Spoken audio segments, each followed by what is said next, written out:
Hello, everyone. This is Beastly Eel here. In today's episode, we're going to be talking about the season finale of She-Hulk. Now, this was a wild roller coaster ride, let me tell you.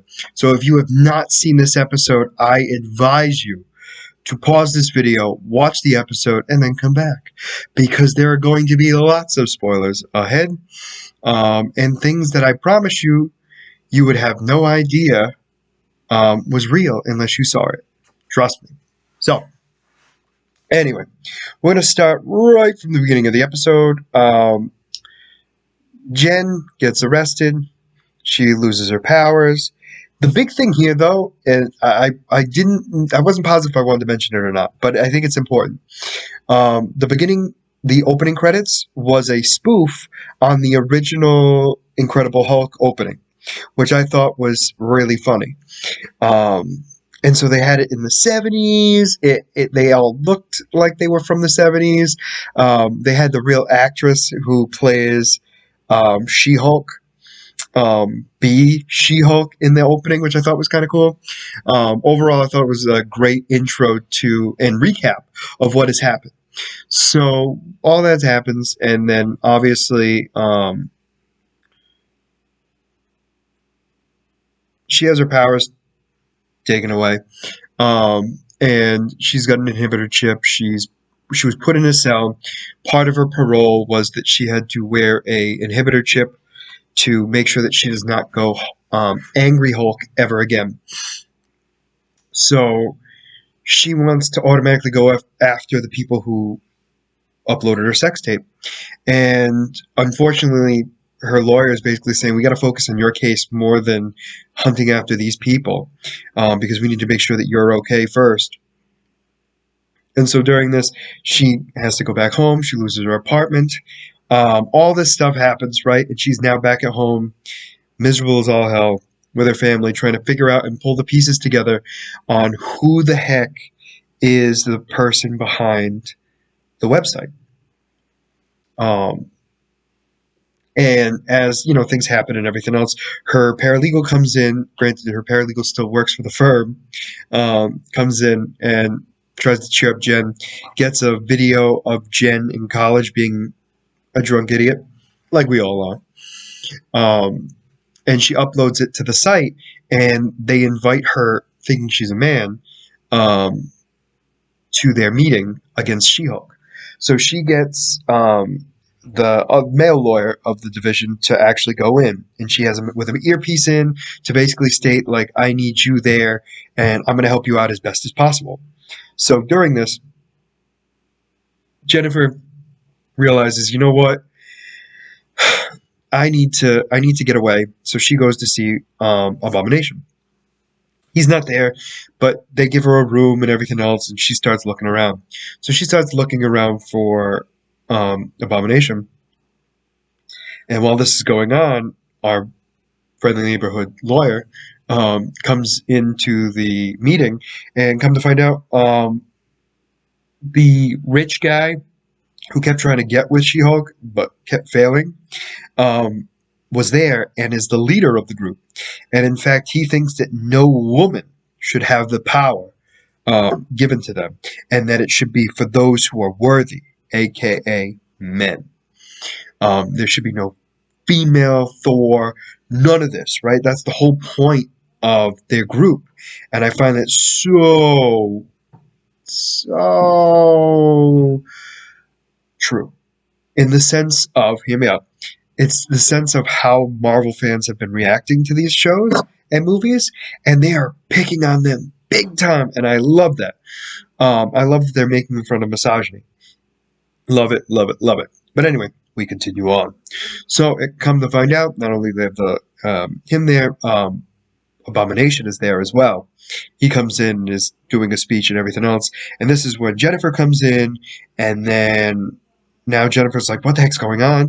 Then the leader of the group injects himself with Jennifer's DNA and starts to have Hulk powers, and this is when Abomination goes Abomination. He's trying to help Jennifer.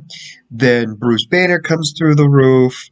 Then we have Titania come in, and it is everybody and their mother there. And all of a sudden, Jennifer's like, "This isn't right.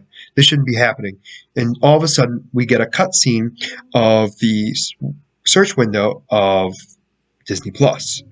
And it's still part of the show.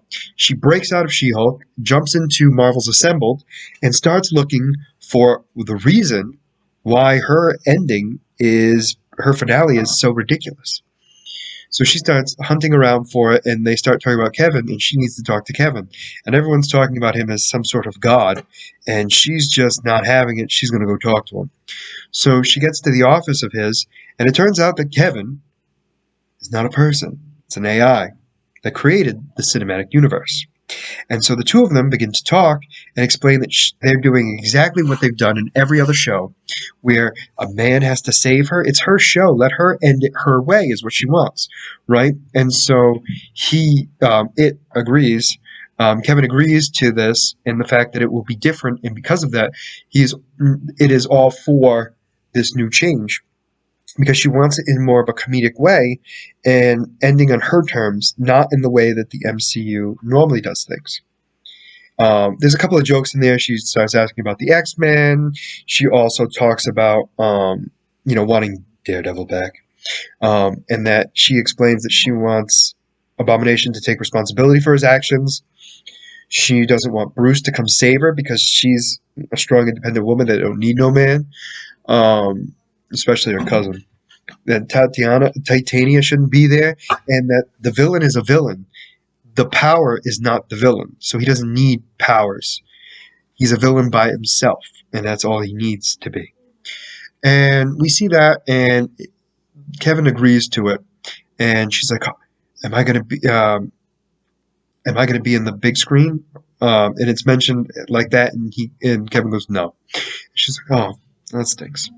And she decides to leave and everything else. They made a couple of jokes about the special effects team, which I find funny.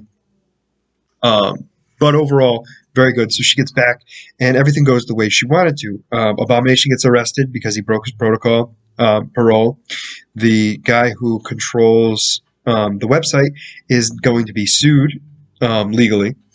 We have Bruce not coming back yet, and Titania wasn't there at all. So she then gets her way.